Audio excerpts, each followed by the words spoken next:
because there will be period tomorrow that we're going to see storms. Depending on which model you look at, it could be kind of in and out in a couple of hours. Some of the other models linger it into the afternoon and evening. We'll take a look at another model coming up in just a moment. It's beautiful outside this evening. We're still under mostly clear skies. It is a little milder now, 70 degrees right now, whereas the last several days that was the high in the afternoon. Well, today's high was 80 degrees, more sunshine, and we are starting to see that humidity come up a little bit. Winds out of the south-southeast at 6 miles an hour. Cloud cover will also start to increase. We've already had some high clouds passing through, but more cloudiness during the overnight hours, and we will see those cloudy skies prevail tomorrow, along with a chance for showers and storms. Again, depending upon which model you look at, will determine just how much rain we see, and we'll have to see what happens, because this is a developing system that will form over us, and so it becomes really difficult to forecast these type of events. 60s and 70s outside at the moment, and the humidity is definitely a little bit higher, although still in that comfortable range.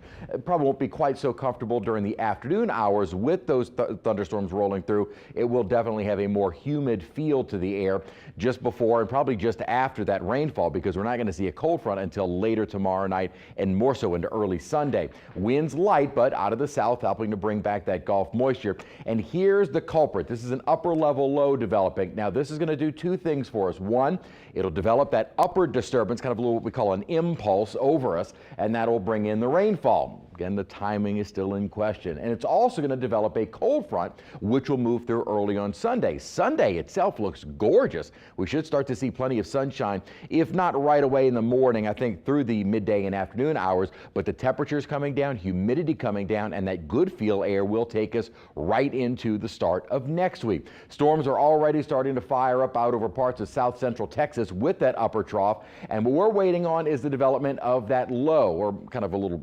feature that will develop into the shower and thunderstorm activity. Now, this model is kind of what has been a little bit more consistent with some of the other model consensus. In other words, a lot of the models have been indicating probably a bit more of a focus on the North Shore, Mississippi. Now, if this is the case, remember that first one I showed you at the top of the newscast, it kind of moves in and out right before noon, by 2 o'clock already gone. This model would have ongoing thunderstorms after 3 to 4, 5, 6 o'clock. Still the shower and thunderstorm activity. So this model is pretty much a wet day after noon into the evening, and then probably after about 6, 7 o'clock we start to see a little bit of a break.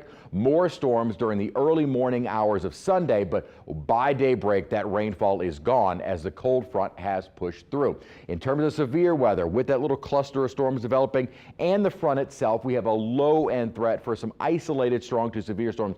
I think the primary threat from those storms will be gusty winds, if anything. More so than that, though, we are going to see some heavy downpours at times, and these storms are not really going to move, so wherever the storms form, we could see some excessive rainfall rates, and that may lead to some more maybe widespread localized flooding. In other words, I don't believe this is going to be a deluge, but certainly some pockets of 4+ inches of rainfall. That's going to lead to maybe even a little bit more than just street flooding. The main concern, even per the National Weather Service on issuing this flood watch, is really along the I-10-12 corridor. They do include the metro area and river parishes, but I think a lot of the focus is going to be more to our north. And as I said, the model I was just showing you is kind of in line with what a lot of the other model guidance has been indicating, and keeping more of a focus, say, in the Florida parishes. So not great news certainly for the Strawberry Fest, but not exactly positive news either for French Quarter Fest, as we'll likely see some passing downpours as well.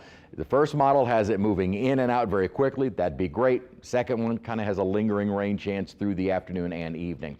This evening and tonight we'll have increasing cloud cover with overnight lows into the 60s. Tomorrow a 70% chance of storms, but again, not all day. Certainly drier, and then based on that other model, we may clear out in the afternoon. Very much one of those very uncertain forecasts, because we're waiting for a little disturbance that has not yet developed. We will see some early morning showers Sunday, but again, that will all be well before daybreak, and then gorgeous for Sunday as well, with that less humid air moving in, very pleasant feel, which will take us right into the start of next week. If I could